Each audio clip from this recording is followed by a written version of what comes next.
গোলকগঞ্জত মুখ্যমন্ত্ৰী পথ পকীকৰণ আঁচনিত অনিয়মৰ অভিযোগ। চৰকাৰে শৰীৰহাটৰ পৰা পুনীলৈ যোৱা 1.5 কিলোমিটাৰ পথ মেৰামতিৰ নামত 94 লাখ টকা আবণ্টন দিয়ে। স্থানীয় ৰাইজে বাৰে বাৰে কোৱাৰ পিছতো আব্দুল মুন্নাফ মণ্ডল নামৰ ঠিকাদাৰজনে নিম্নমানৰ কাম কৰাৰ অভিযোগ উত্থাপিত হৈছে। ফলত নিৰ্মাণৰ এমাহ পিছতে পথৰ মাজত সৃষ্টি হৈছে প্ৰকাণ্ড গাঁতৰ। বখলে উঠিছে পথৰ পকী অংশ। পথৰ দুয়োফালে পকী অংশত মেলিছে চিৰাল ফাট।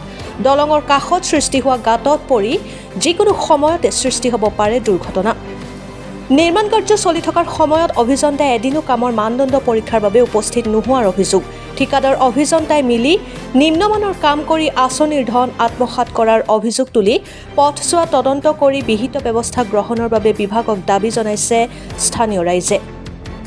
গোলকগঞ্জৰ পৰা আব্দুল মোতেলেবৰ ৰিপৰ্ট, অৰুণোদয় আছাম। কি কম মানে আমাৰ যে হৰিয়াত এইটো পুণ্যৰ পৰা হৰিয়াত যোৱা ৰাস্তাটো ইমান মানে বেয়া কাম হৈছে, এইটো আৰু ক'ব নোৱাৰোঁ আমি। যে আমি যিবিলাক কাম কৰিছে আমাৰ পিছ ৰাস্তাটো যে 2, 3, 4 জেগাত মানে এনেকুৱা বেয়া হৈছে আৰু হাতেদি উঠাব পাৰোঁ আমি। এইটোতো চাবই আপুনি যে মোবাইলত দিয়াই হৈছে। কিমান টকাৰ কাম? 92 লাখ টকা নেকি, 92 লাখ টকা। কোনে কৰিলে কাম? আব্দুল মুন্নাফ মণ্ডল। কিমান দিন আগত কৰিছে? বেছি দিন হোৱা নাই, মোটামুটি 1 মাহমান হ'ল।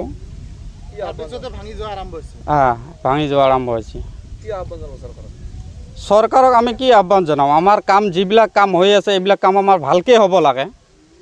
আমিতো টকা বিচৰা নাই, কিবা বিচৰা নাই। আমিতো খালি যিবিলাক কাম হৈ আছে এইবিলাকে আমাৰ খালি ভাল হ'ব লাগে। তা আমি আমাৰ চৰকাৰক আমি এইটোৱে আহ্বান জনালোঁ যে আমাৰ যিবিলাক কাম কৰি আছে মানুহে খালি আমাৰ এইটো নহয়, য'ত য'ত কাম হৈ আছে আমাৰ এই কামবিলাক খালি ভাল হ'ব লাগে। এই অঞ্চলৰ কামখিনি ভাল। মানে ঠিকাদাৰে দুৰ্নীতি কৰি আছে। বহুত বেয়া কাম কৰিছে। এনেকৈ কাম কৰিব নাপায় যি কাম কৰিছে। আৰু ইয়াত কোন কোন জড়িত থকা বুলি ভাবে? ইয়াত কোন কোন জড়িত এইবিলাকতো আমি নাজানো কোন কোন জড়িত। আমি খালি জানো যে যি ইঞ্জিনিয়াৰ জড়িত আছে নাই এইটো নাজানো। যেনেকৈ কাম কৰিছে ইঞ্জিনিয়াৰতো আহিব লাগে, ইঞ্জিনিয়াৰতো অহা নাই।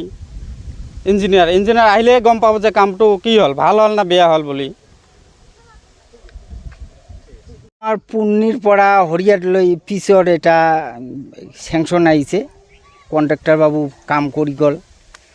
এনেকুৱা কাম কৰিছে তাৰমানে থাৰ্ড ফ'ৰ পজিশ্যনো নাপায়। এইটো এনেকুৱা কাম কৰিছে। এতিয়া আমি ডিপাৰ্টমেণ্ট মহোদয়ক অনুৰোধ কৰিছোঁ, আপুনি অতি শীঘ্ৰে আমাৰ ইয়াত তদন্ত লওক যে কি কাম হৈছে।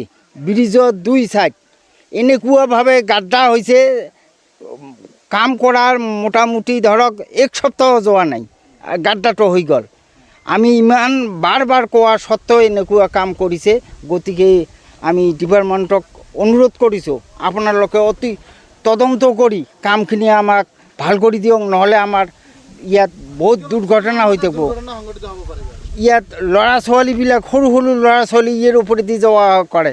কোনোবাই যদি তাত ধাক্কা মাৰি দিয়ে এইটো তাত ডেথ হ'বই, এইটো নিশ্চিন্ত।